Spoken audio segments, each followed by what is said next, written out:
Hello everyone, welcome to my channel. This is Easy Accounting Channel. Today let's talk about the General Rates Income Pool Calculation, GRIP, for 2019 and later year.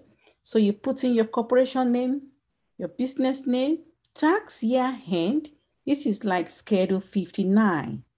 So if you are a Canadian controlled private corporation or a deposit insurance corporation, you use this schedule to determine the General Rates Income Pool, GRIP.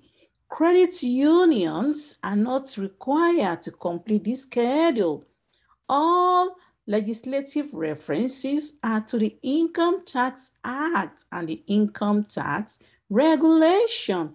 When an eligible dividend was paid in the tax year or there was a change in the GRIP balance, file a completed copy of this schedule with your T2 corporation income tax. Do not send your worksheet with your return, but keep them in your record in case CRA asks for them. Subsection 89, subsection 1 defines the terms eligible dividend, excessive eligible dividend, destination, general rates income pool, low income pool. So this is part 1, general rates income pool, GRIP. So GRIP at the end of the previous tax year on line 100, taxable income for the year on line 110, amounts on line 400, 405, 410, 427, or 428 of the T2 return, whichever is the least, will be on line 130. Then for CCPC, the lesser of the aggregate investment income and the taxable income on line 140. We now do the subtotal on line 130 plus line 140 will be on A. Income taxable at the general corporate rates on line 150. After tax income, you multiply line 150 by 0.72. That will be line 190. Eligible dividends received in the tax year, line 200. Dividend deductible under section 113 received in the tax year, line 210. So subtotal, line 200 plus line 210. Then we becoming a CCP, C is on line 220. Post-amalgamation is on line 230. Post-wind up, total of the amounts E4 in part 3 and amount W5 in part 4 on line 240. We now subtotal at lines 220, 230, 240 to give you subtotal. The eligible dividend paid in the previous tax year on line 300. Excessive eligible dividend designated or made in the previous tax year, line 310. You now subtotal line 300 minus line 310. Then GRIP before adjustment for specific future tax consequences on line 490. Total GRIP adjusted for specified future tax consequences on line 560. Then GRIP at the end of the tax year is on line 590. So you enter the amounts on that line. Then the part 2, GRIP adjustment for specific future tax consequence to previous year So you complete this part if the corporation taxable income of any of the previous 3 tax years took into account the specified true tax consequences as defined in subsection 248 of 1 from the current tax year. Otherwise, you enter a 0 on line 560 on page 1. So previous tax year, taxable income before specified future tax consequences from the current tax year. You enter the following amount before specified future tax consequences from the current tax year. Amount on line 400, 405, 410, 427, 428, and then you write it on line B1. Aggregate investment income on line C1, subtotal amount on B1 plus amount on C1, you go to D1. Then you subtotal amount on A1 minus amount on D1. If it is negative, you put in a 0. So total income after specified future consequence on line F1. Enter the following amount after the specified future tax consequence on line G1. You now amount on line 400, 405, 410, 427, 428. Then you aggregate investment income on line H1. Then you subtotal amount on G1 plus amount on H1 on line I1. Then you subtotal amount F1 minus amount I1. If it's negative, you write 0. Then you subtotal.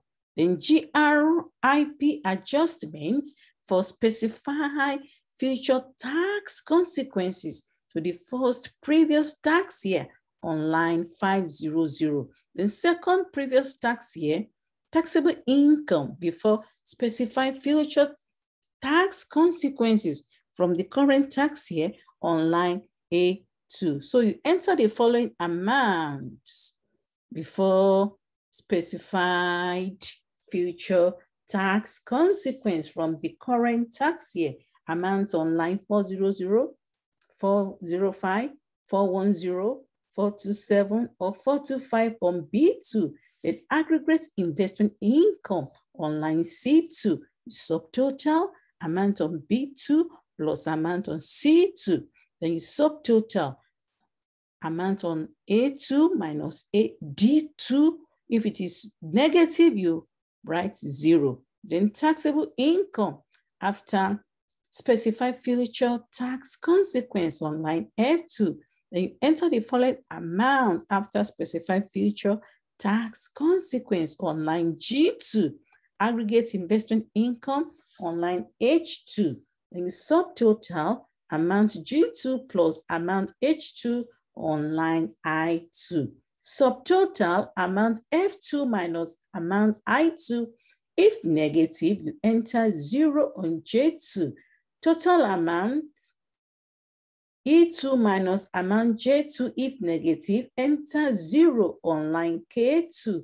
GRIP adjustment for specified future tax consequences to the second previous tax year on line 520.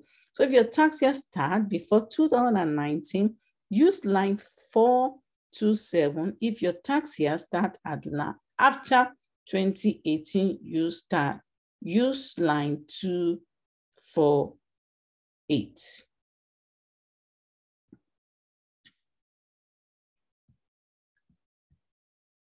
So part 4, worksheets to calculate the GRIP addition, post amalgamation, post wind up, predecessor or subsidiary was not a CCPC or a DIC in its last tax year, or the corporation is becoming a CCPC. So complete this part when there has been an amalgamation within the meaning assigned to by subsection 89, subsection 1, or a wind up to which subsection 88 of subsection 1 applies, and the predecessor or subsidiary was not a CCPC or a DIC in the last tax year.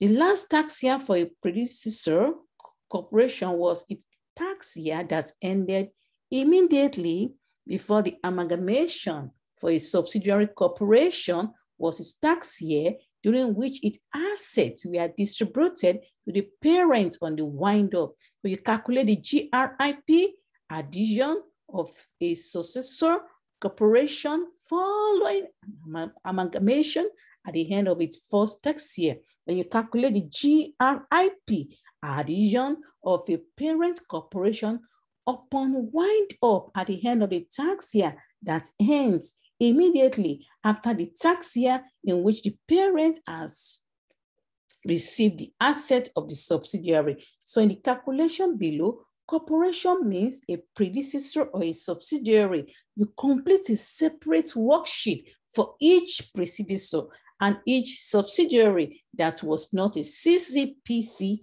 or a DIC in the last year. And you keep a copy of your calculation in case CRA want to see them later. Then cost amount to the corporation of all property immediately before the end of the tax year, and the corporation money on hand immediately before the end of its previous year. We total the subtotal and the losses that will have been deducted in calculating the corporation tax income for the previous year if the corporation had unlimited income for each business carry on and each property held and had realized and unrealized amount of capital. So you write the non-capital losses, line C5, net capital losses, line D5, farm losses, line E5, restricted farm losses, line F5, limited partnership losses, line G5, and you subtotal the amounts on C5 to G5 and write it on line H5. Then total deduction amount of all the deducted under subsection 111 subsection 1 in calculating the corporation income tax for the previous tax year, non-capital losses on line I5, net capital losses on line J5, farm losses on line K5, restricted farm losses on line L5, and limited partnership losses on line M5. Then you subtotal, you had amounts on I5 to M5 to line N5. Then unused or unexpired losses at the end of the corporation previous tax year, amount on H5 minus amount on N5, write it on line O5, and you subtotal, add total F5, B5, and O5 on line P5. All the corporation debt and other obligations to pay that were outstanding immediately before the end of the previous year on line Q5. Then paid up capital of all the corporation issue outstanding shares of capital stock immediately before the end of its previous year on line R5. All the corporation reserves deducted in its previous tax year on line S5, and the corporation capital dividend accounts immediately before the end of its previous tax year on line T5. The corporation low rate income pool immediately before the end of its previous tax year on line U5, and you subtotal had amount on Q5 to U5 and put it on line V5. So GRIP, addition, post amalgamation or post wind up, predecessor or subsidiary was not a CCPC or a DIC in the last year, or the corporation is becoming a CCP, amount P5 minus amount V5. If negative, you write 0 on line W5.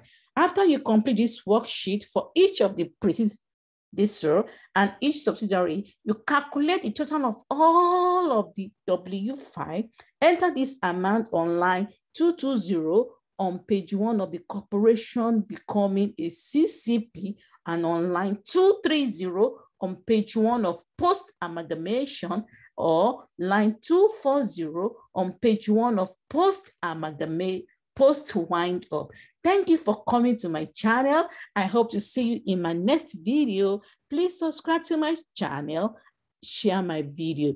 Thank you. Bye.